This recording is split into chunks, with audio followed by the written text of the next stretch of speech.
couple of years ago, I was staying at a friend's house, paying rent but not on the books. And when we landed to come to Bamboozle, our good friend Ryan was driving the van that we have just rented. My now what moment, I guess, would be, there was a day, everybody knows the bass player Pete Wentz, hopefully. My most memorable now what moment is this week, actually. I stabbed myself in the leg with a giant knife. And we had this like wicker table that I've never used, and it has candles on it. And I never actually lit any of the candles. So my friend lit a bunch of candles and we were like, okay, let's go somewhere. We all went. And he is looking down, not paying attention to the road, and hits a taxi cab at 25 miles an hour. We wanted to like show him the land, show him the countryside. So we took him out we traveled out on motorcycles out to the set, going through, just like going through some beautiful land.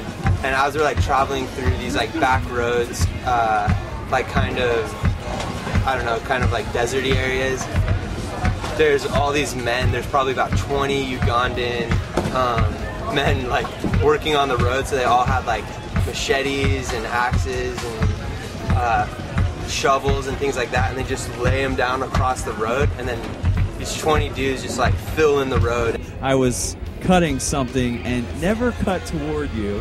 I cut and it went into my leg, and then I thought, well, now I have to pull it out. While we were at a party, someone came to the party and was like, yo, your house is on fire! I didn't really believe him, so I just kind of like laughed about it. And I was like, all right, I'll go check it out. So I went back to my house, and there was about 6 or 7 fire engines at my house. They both get out and they look up at each other and they get out and they're just talking, and the one man didn't speak a lick of English, and everyone in the airport was just staring at us, and we didn't know how to settle it. There was no damage done to our car really, just the license plate was bent. And we were freaking out. We were like, we gotta get through. I was trying to tell our drivers, like, just push through, just drive over this, just drive through this stuff. But when one of them tried, these farmers like grabbed the bike and turned it off, so now we were just stuck. And I guess that was my like, I look over at Pete and his eyes were huge. This is his like second day in Uganda.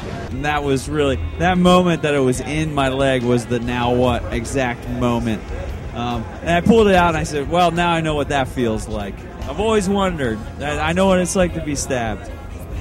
So I kind of went into the house and was like, now what? So we just looked at each other, and that was our now what moment.